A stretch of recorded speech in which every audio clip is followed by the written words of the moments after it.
Voltamos com Conversa com a Fonte, hoje falando de Páscoa, recebendo aqui o rabino Pablo Bergman, o padre Gabriel Figura, também o presidente da Sociedade Islâmica, diretor, né, Gamal Olmairi, e o filósofo Halim Arthur Franco dos Santos, tratando sobre essa questão da Páscoa. Já tivemos aqui um debate um pouquinho mais acalorado, agora a gente quer falar mesmo da celebração, como é que cada segmento está tratando.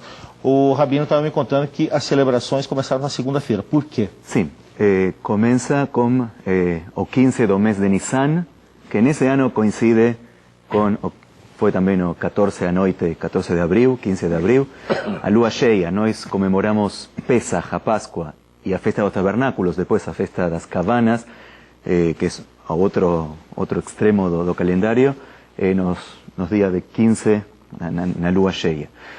Então isso começou na segunda à noite. E comemoramos como um jantar, lembramos a saída do Egito, se comemora a liberdade, mas o fato principal que temos nessa noite é a família, todos os judeus, todas as famílias reunidas, cada uma em sua casa, comemorando ao redor de uma mesa, onde os pais vão a contar a seus filhos que foi o que nos aconteceu.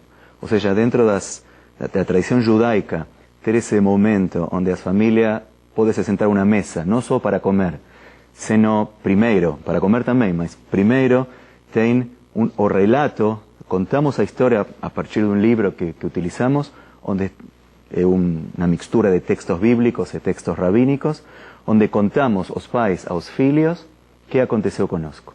E o ponto principal da noite é a pergunta. O que acontece nessa noite tem dos textos, são as 4 perguntas. Por que essa noite, porque a noite de Páscoa, a noite de Pesach, é diferente de outras noites? E aí então dá lugar para que o pai responda ao filho o que acontece nessa noite. Onde cantamos, conversamos, discutimos sobre a história, e os rabinos, depois da destruição do Templo de Jerusalém, no ano 70 da era comum, é quando os rabinos pensaram como podia continuar a história.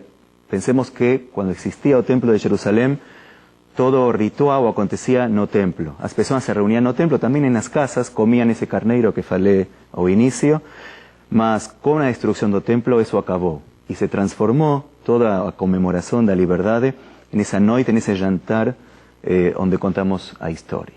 E temos um monte de símbolos, tem um prato especial que tem diferentes comidas, alface, batata, água salgada. Cada deles simboliza água salgada, as lágrimas do povo de Israel no Egito, a alface, ervas amargas, a amargura do povo quando ficou escravizado.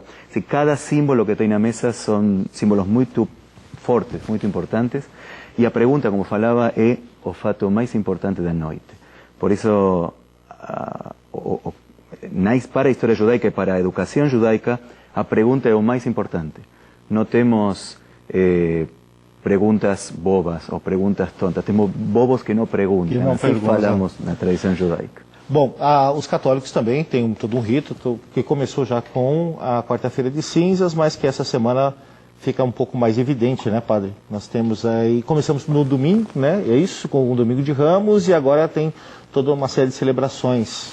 Olha, a programação da Igreja Católica e também de outras igrejas que fazem parte do ecumenismo, né, elas desenvolvem, né, um papel muito bonito, né? Quando falaram da comercialização do chocolate, né? As comunidades cristãs distribuem e levam alegria às crianças pobres, né? Católicas, muçulmanas, judeu, não sei se tem judeu pobre, né? Mas tem alguns, né? E nós, pobre talvez, né? Tem bastante pobre, mas nós distribuímos o chocolate sem discriminação a todos. Mas neste tempo, né, vocês sabem que a palavra-chave da Páscoa é justiça.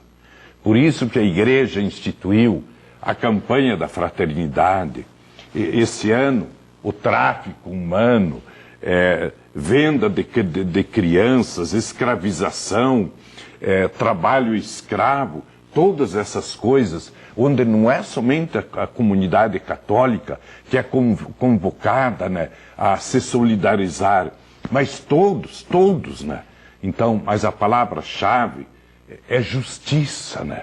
Se houver justiça, vai haver caridade. E esse trabalho, todos os anos, eu acho, né, que a Igreja Católica desenvolve de maneira muito boa, de maneira aberta, né?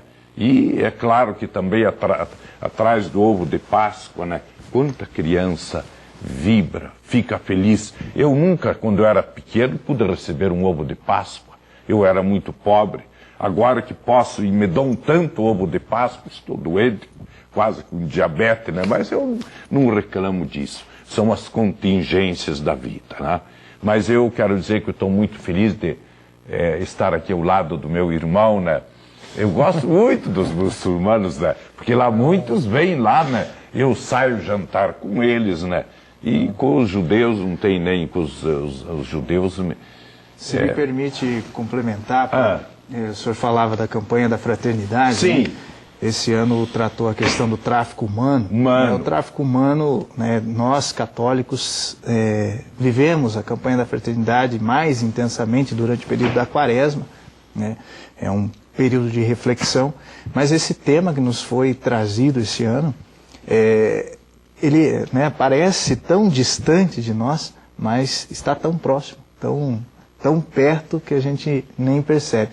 Mas falando mais especificamente sobre a celebração da Páscoa para nós católicos, né, como você havia dito, a nossa Semana Santa, como a gente dizia, antigamente chamada Semana Maior, né, começou realmente no domingo de Ramos, e agora nós teremos na quinta, sexta, sábado e o próprio domingo o Tríduo Pascal, né, que para nós católicos é uma celebração apenas, né? Isso é importante ficar claro, né? A gente pensa, a gente celebra na quinta, na sexta, no sábado. Não, a celebração do Tríduo Pascal começa na quinta-feira com a ceia e o lava-pés, e para nós católicos a instituição da Eucaristia, né, que é onde Jesus se deixa para nós, e não como um sinal, mas como presença viva, né? E hoje a gente não relembra um fato do passado, a gente realmente vive esse fato. Então isso acontece na Quinta-feira Santa. No sábado a gente celebra a sua morte, mas no domingo, na sexta a gente celebra a sua morte, e no sábado a celebração da luz, né, a ressurreição do Cristo, né, a vigília pascal, onde ele ressuscita no domingo. E vale lembrar que, né, o Catecismo da Igreja Católica nos orienta que a Páscoa para nós digamos assim, o reafirmar da aliança de Deus para com o seu povo. E essa aliança é uma aliança de amor. O bacana disso tudo que a gente está vendo aqui é que sempre tem uma tradição e sempre tem uma forma de envolver a família, né? Qual que é a próxima data de grande importância para os muçulmanos? Bom, nós temos uma data importante, né, que é o mês sagrado de Ramadã, né, que está próximo. Mas antes do Ramadã nós temos 2 meses que antecedem o Ramadã, que são chamados o mês de Rajab e o mês de Sha'ban, que são meses preparatórios, em que a pessoa começa a ter uma introdução mais acentuada da prática espiritual para que ela adentre o Ramadã, um mês de jejum, consagrada totalmente a Deus. Então esse é um período muito importante para nós, dentro da religião islâmica, e também dentro da concepção da Páscoa, que a gente está falando aqui, né, nós preparamos um livro, exatamente. Né, Vamos que eu gostaria aqui de sugerir a todos os... Jesus Cristo segundo ao Corão Sagrado, ou seja, de uma certa forma Jesus Cristo está inserido também dentro do contexto dos muçulmanos. Justamente. Então a ideia desse livro, de um teólogo, né, chamado Said Sharif, foi justamente mostrar a visão dos muçulmanos a respeito de Jesus, porque muitos acreditam que os muçulmanos não creem em Cristo, né, ou que ele não está no Alcorão, ou que os muçulmanos nunca leram a respeito da história de Jesus, e isso não é uma verdade, né? Então a gente sugere, né, em vez do ovo de Páscoa, como muitos aqui falaram em ovo de Páscoa, que se compre um livro, né? Aqueles que quiserem, a gente tem à disposição na nossa mesquita. Foi muito rico, eu acho que essa conversa que nós tivemos, assim, de mostrar como que cada um entende esse momento, essa época do ano, de uma forma geral. Muito obrigado mais uma vez por terem vindo participar dessa conversa. Uma feliz Páscoa a todos. Como é que a gente pode desejar feliz Páscoa? Hag Sameach, ou Pesach Sameach, uma Páscoa alegre e boa. Está aí a mensagem.